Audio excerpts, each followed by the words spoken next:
What if one American state helped change the course of an entire nation? That state was Alabama, a central battleground of America's civil rights movement. Here, segregation shaped everyday life for millions of Americans. Yet American ideals promised equality, citizenship, and constitutional rights. The contradiction between those ideals and reality became impossible to ignore. Segregation reached schools, transportation, employment, housing, and public accommodations. Voting was another battlefield in the struggle for equal citizenship. Black citizens often faced serious barriers when attempting to register. The struggle unfolded across communities rather than in one single city. But one city would soon become internationally famous: Montgomery. Montgomery was Alabama's capital and an important center of Black activism. Its Black community had already developed strong networks of organization. Churches provided meeting spaces, leadership, communication, and community support. Black newspapers also helped spread information throughout the community. These networks would become essential when Montgomery faced a crisis. That ordinary working day would soon become connected with one of the most important stories in American history. Rosa Parks was 42 years old in December 1955. She worked as a seamstress and was active in the NAACP.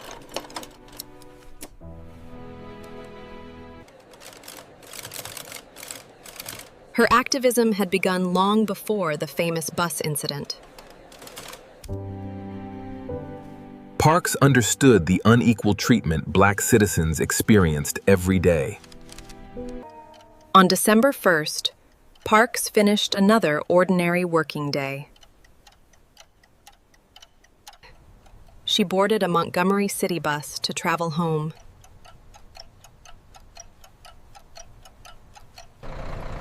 The bus followed the ordinary route through Montgomery's evening streets.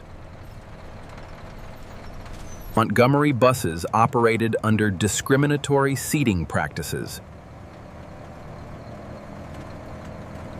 White passengers occupied the front section, while Black passengers sat behind them.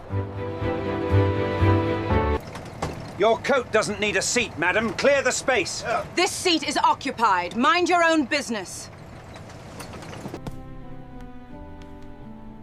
The driver asked several Black passengers to give up their seats. Rosa Parks refused to move from her seat.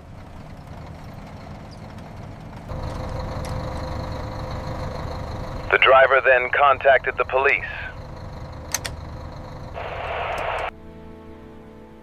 The event became an important turning point in the history of Montgomery. Her arrest created an official record that historians can still examine. The surviving documents help separate historical evidence from later mythology. Primary sources are essential when reconstructing moments like this. News of Parks's arrest quickly circulated through Montgomery's Black community. Local organizers began discussing a response. Churches became important centers for organizing the coming boycott. The proposed action was simple: stop riding Montgomery's buses.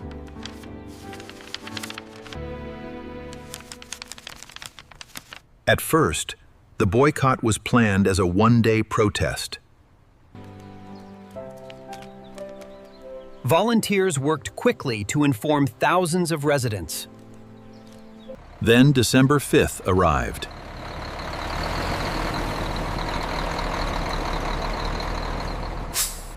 The buses were unexpectedly quiet.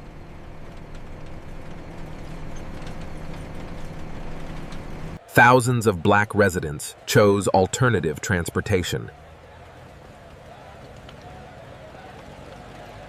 Others organized informal carpools throughout the city.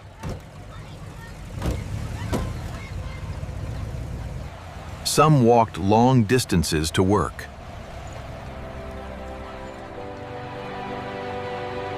Community volunteers transformed transportation into a coordinated movement. Communication became one of the boycott's greatest strengths.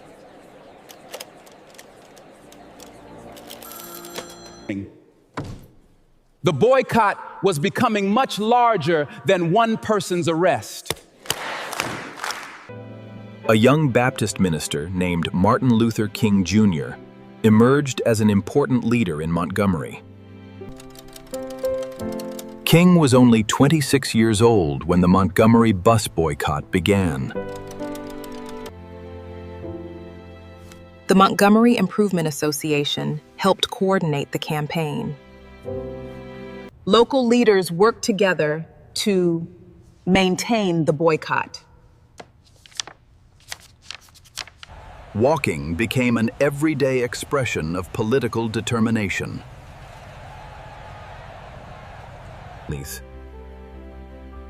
Domestic workers often faced especially difficult transportation challenges. Yet people continued participating despite the inconvenience. The movement created systems to help people continue their daily lives. Carpool networks became a practical alternative to public transportation. Telephone calls connected passengers with available drivers. Simple organization allowed thousands of people to participate.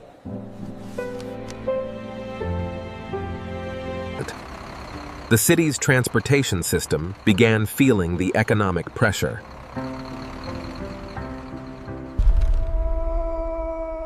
What began as a local protest was becoming a serious challenge. National newspapers began reporting the Montgomery campaign. The story was spreading beyond Alabama.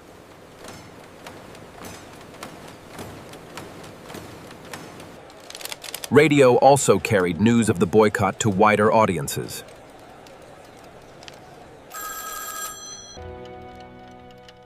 People across the country began following Montgomery's struggle.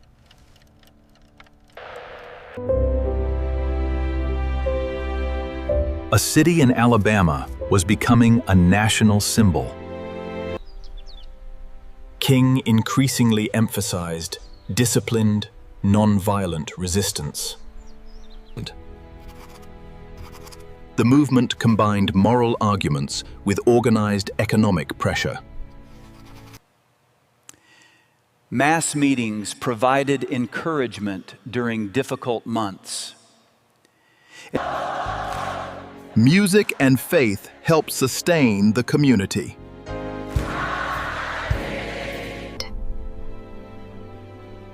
The boycott became part of a broader culture of collective action. At the same time, legal challenges were moving forward. Attorneys challenged segregated transportation through the federal courts.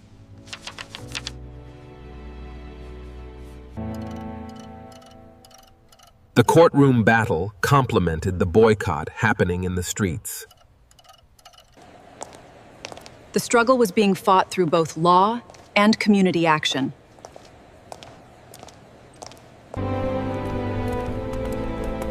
The legal challenge eventually reached the nation's highest court. The courts ruled against segregation on Montgomery's public buses. The legal victory helped bring the boycott toward its conclusion. After 381 days, the boycott had demonstrated extraordinary collective power. Montgomery had changed, but the larger struggle had only begun.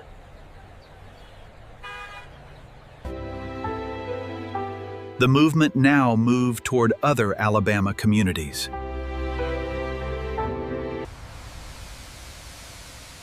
Birmingham was one of the most important industrial cities in Alabama. Yet segregation shaped daily life throughout the city. Public spaces were divided according to race.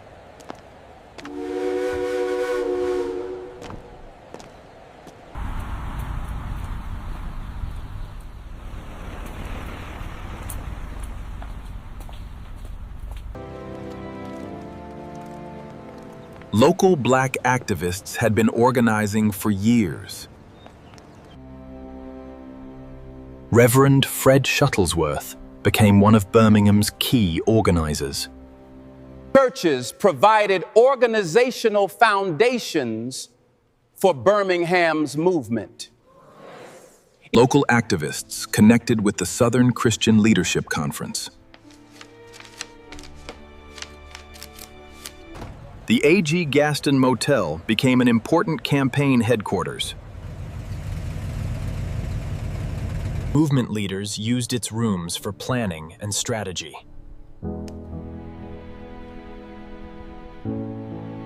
The campaign targeted segregation in downtown businesses. Lunch counters became visible symbols of unequal public accommodation. Protesters used sit-ins and boycotts to challenge discriminatory practices. Organizers distributed information about the campaign throughout Birmingham.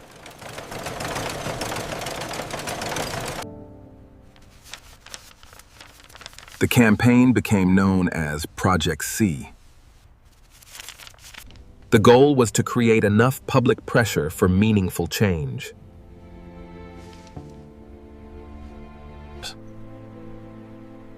King and other leaders believed Birmingham could become a turning point.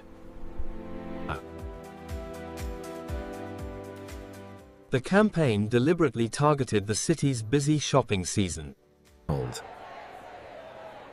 Marches and demonstrations expanded as the campaign continued. Kelly Ingram Park became one of Birmingham's central movement locations.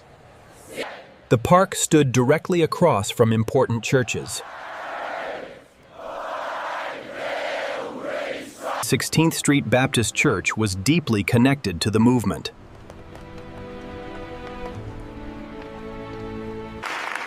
Its congregation provided a place for organizing and community life. City authorities resisted the campaign and defended segregation. A court injunction attempted to restrict the demonstrations. King decided that the movement would continue despite legal restrictions. During his imprisonment, King wrote his famous letter defending civil disobedience. The letter became one of the defining documents of the movement. Its arguments circulated far beyond Birmingham.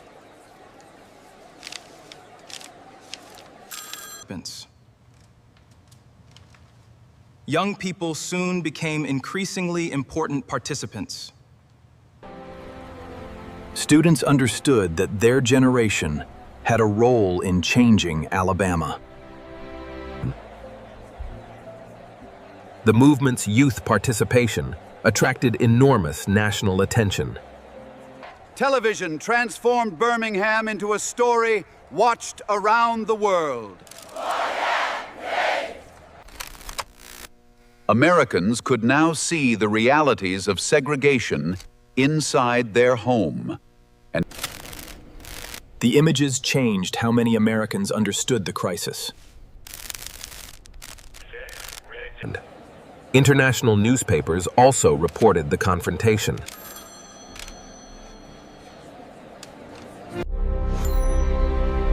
A local struggle had become an international human rights story.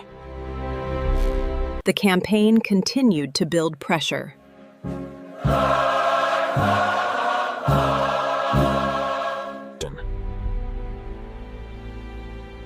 Large numbers of protesters were arrested during the campaign. The records created another important archive of the movement.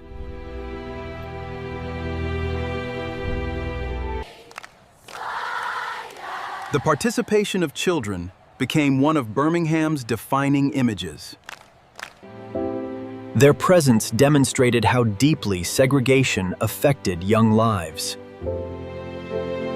Television cameras documented the demonstrations for national audiences.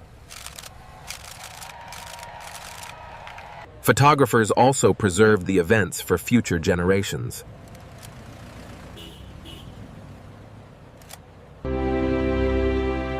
Those photographs became powerful primary sources for historians.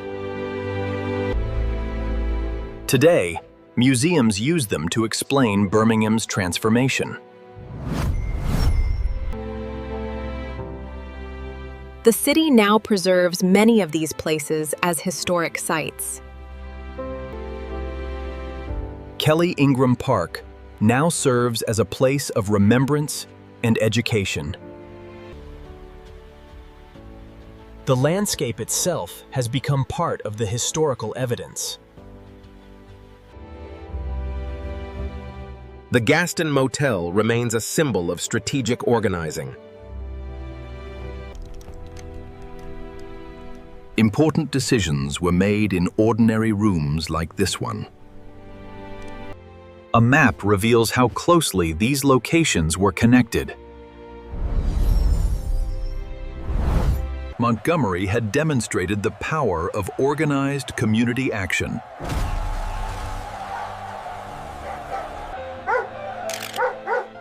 Birmingham showed how national attention could accelerate political change. The next major battle would center on voting rights.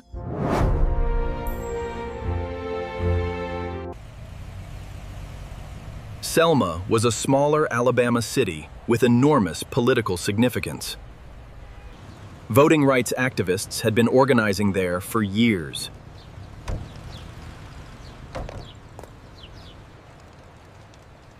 Many black residents face serious obstacles to voter registration. The paperwork represented a fundamental question of citizenship. Student organizers played an important role in the campaign.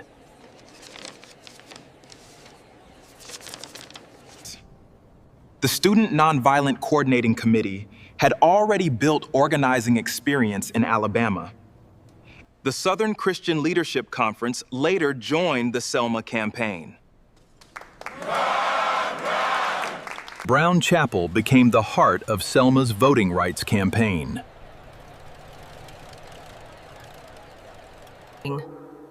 Meetings, speeches, funerals, and organizing activities took place there.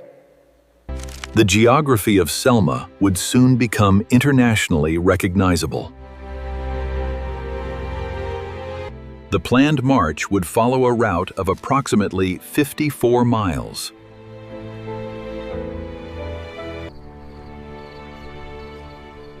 A February demonstration there had tragic consequences. Nearby Marion also became part of the voting rights struggle.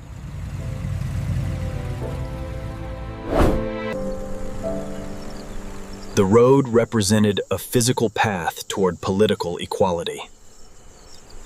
Jimmy Lee Jackson, a young voting rights activist, died in February 1965 after being wounded during an encounter.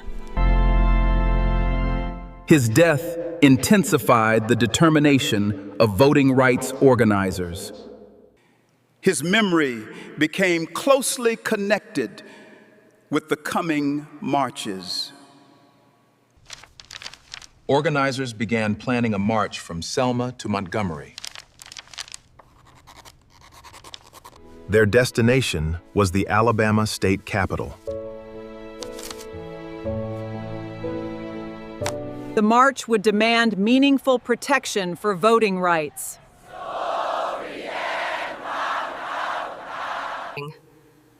Volunteers prepared food, water, transportation, and logistical support. The movement depended on practical work as much as speeches.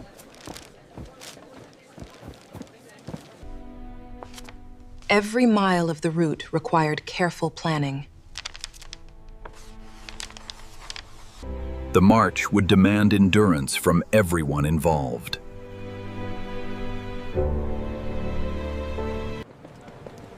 On March 7th, approximately 600 people gathered for the first march. They began walking toward the Edmund Pettus Bridge. John Lewis and Hosea Williams were among the march's leaders. The procession grew as it moved through the city. Soon, hundreds of people were walking together.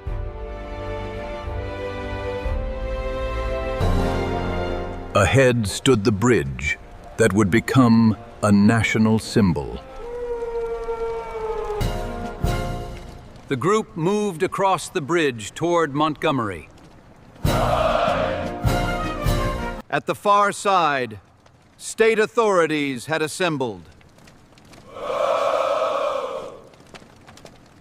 The marchers were ordered to disperse.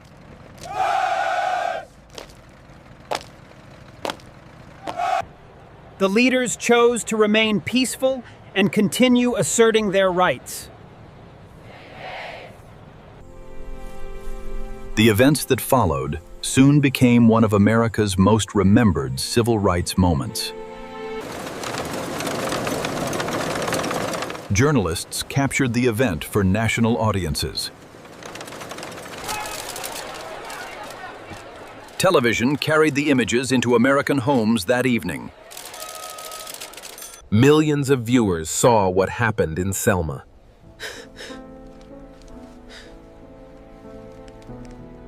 The story quickly attracted international attention. Photographs transformed the bridge into a symbol of voting rights. Today, the bridge remains one of Alabama's most recognizable historical sites. Its meaning comes from the documented events of March 7th. The map makes clear how close the march came to its intended route.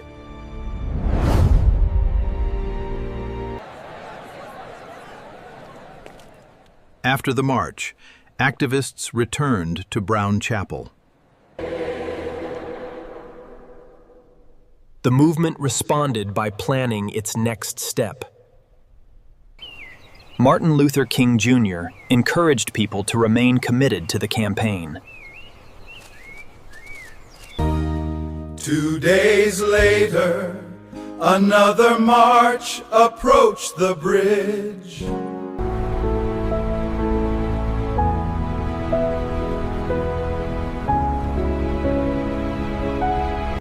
After a moment of prayer, the group decided to turn back. The decision avoided another direct confrontation while maintaining national attention. The movement now turned toward the federal courts.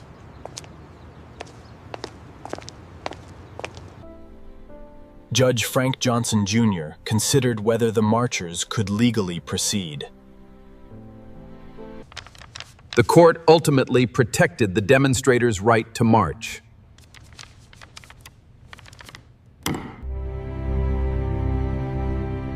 The ruling connected public protest with constitutional rights. The road to Montgomery was now legally open. A larger march was prepared.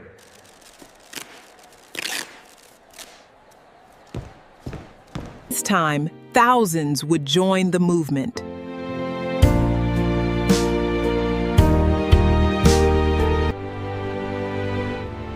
On March 21st, the final march began. The marchers crossed the bridge under federal protection. The procession followed the historic highway toward Montgomery. They walked approximately 12 miles each day. At night, participants rested in temporary camps along the route. Organizers provided food, water, sanitation, and other essential services. The map reveals the steady movement toward Montgomery. Each morning, the march continued.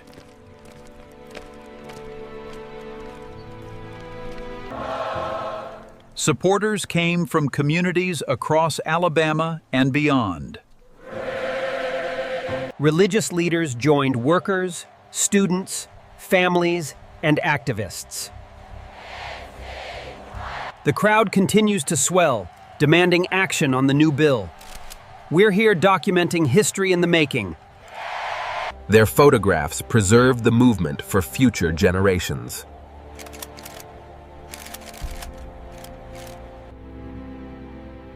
Film footage became another crucial historical source. Today, archives preserve those images as evidence of the movement.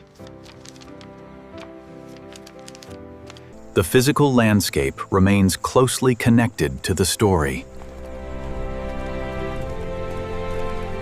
Every step represented a demand for political participation. Their central demand was simple: protect the right to vote.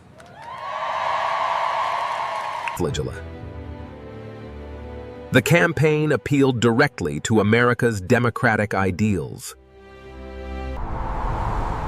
At last, Montgomery appeared ahead. By March 25th, approximately 25,000 people gathered in Montgomery. The final rally became one of the largest demonstrations in Alabama history. King spoke about the importance of the movement and its broader meaning for American society. We stand here today, united not by our differences, but by our shared vision for a better tomorrow. The march had reached the center of Alabama's political power. The question was now impossible for national leaders to ignore.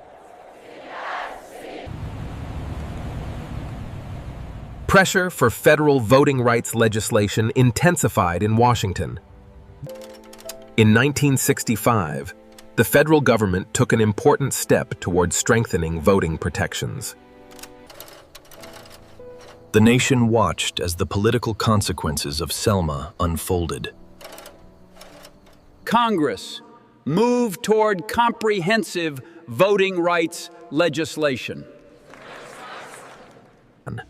The proposed law aimed to remove major barriers to voting.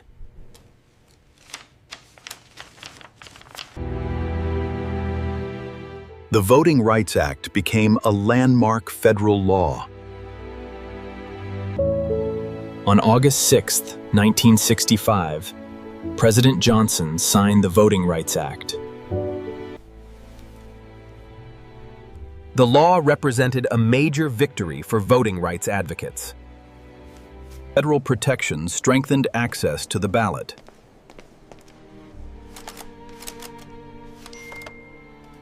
The political landscape of Alabama began to change.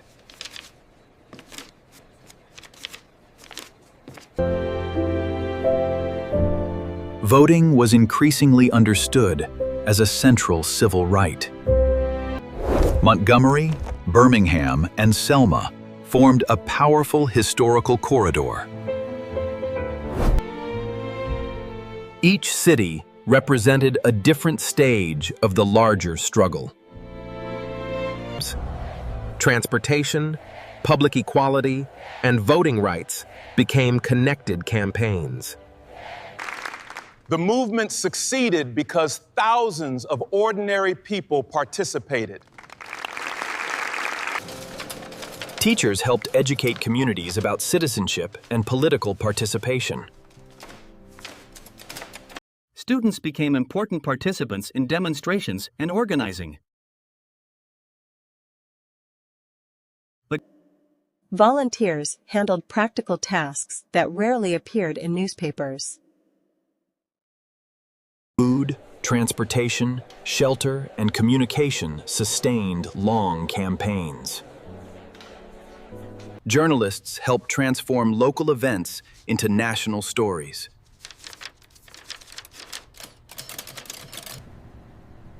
Photographers preserved moments that became visual evidence. Archives preserve documents that allow historians to reconstruct these events. Historical research depends on evidence rather than legend alone. Parks's arrest records provide direct evidence of her December 1955 arrest. The bus diagram helps explain the seating arrangement involved in the incident. Newspapers reveal how quickly the boycott became a public story. Transportation records demonstrate how communities sustained the boycott. Birmingham's records reveal the organization behind Project C.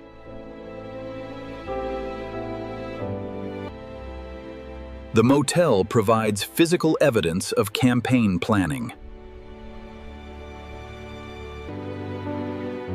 The church remains a place of remembrance and historical education. Memorials help later generations understand the human cost of segregation.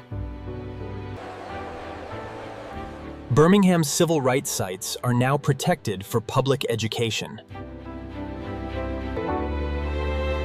Selma similarly preserves the landscape of the voting rights struggle.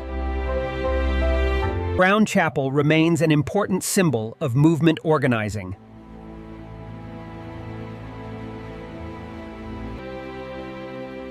The bridge remains a powerful reminder of the struggle for voting rights. The historic trail follows the route of the 1965 march. The route connects physical geography with historical memory. Much of the journey can still be followed today.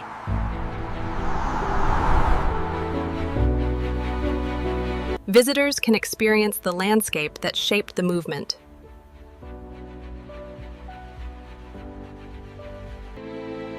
Artifacts turn abstract history into something tangible. A simple sign can preserve the language of an entire generation.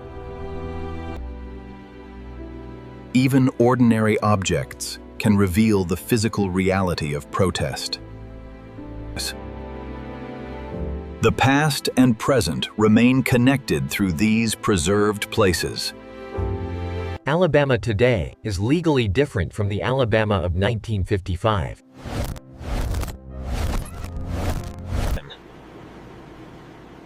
Public life has changed dramatically since the era of legal segregation. Schools today reflect legal changes that earlier generations fought to achieve.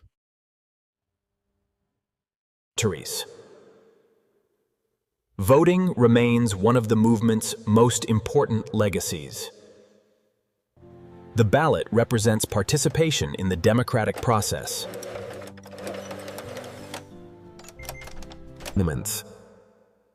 The movement repeatedly used constitutional principles to challenge injustice. Its leaders argued that American ideals must apply to every citizen. The movement's victories were built over many years. Each campaign strengthened the next.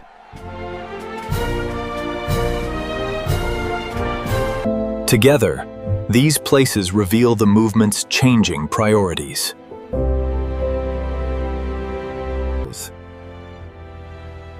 Churches remained important spaces for organization and community identity. Young people inherited both the achievements and unfinished questions. Museums help new generations encounter the evidence. Historians continue examining documents to understand the movement more deeply. Primary sources remain essential to separating fact from popular legend. Together, these sources create a remarkably detailed historical record. The bus became a symbol far larger than transportation. Birmingham demonstrated the extraordinary power of visual evidence.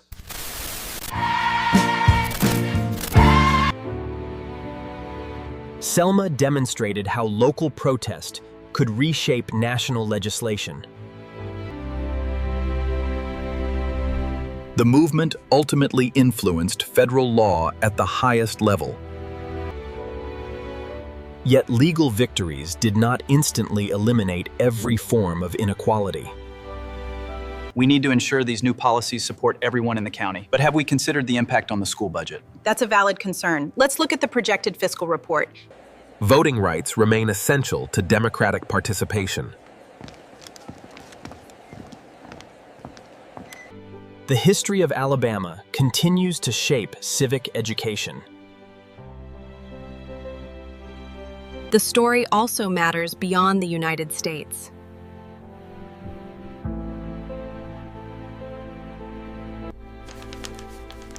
Foreign audiences watched American democracy confront its own contradictions.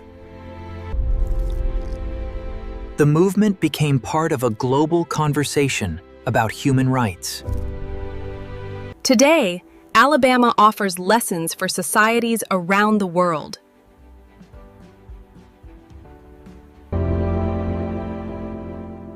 Rosa Parks remains one of the movement's most recognizable figures. But her story becomes clearer when viewed within the broader history of the time. Thousands of ordinary people transformed one refusal into collective action. Thousands more transformed Birmingham into a national turning point. Selma transformed the demand for voting rights into federal political action. Montgomery, Birmingham, and Selma together tell a larger American story. The landscape looks peaceful today, but its history remains powerful. The bridge reminds us that democratic rights require constant protection. The Capitol reminds us that public pressure can influence national policy.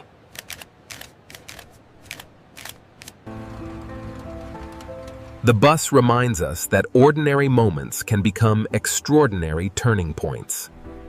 Alabama's story reminds us that ordinary people can have an extraordinary impact on the world.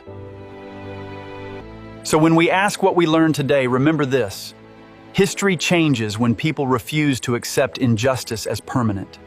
If you enjoyed this video, please don't forget to like, comment, subscribe, and share it with others.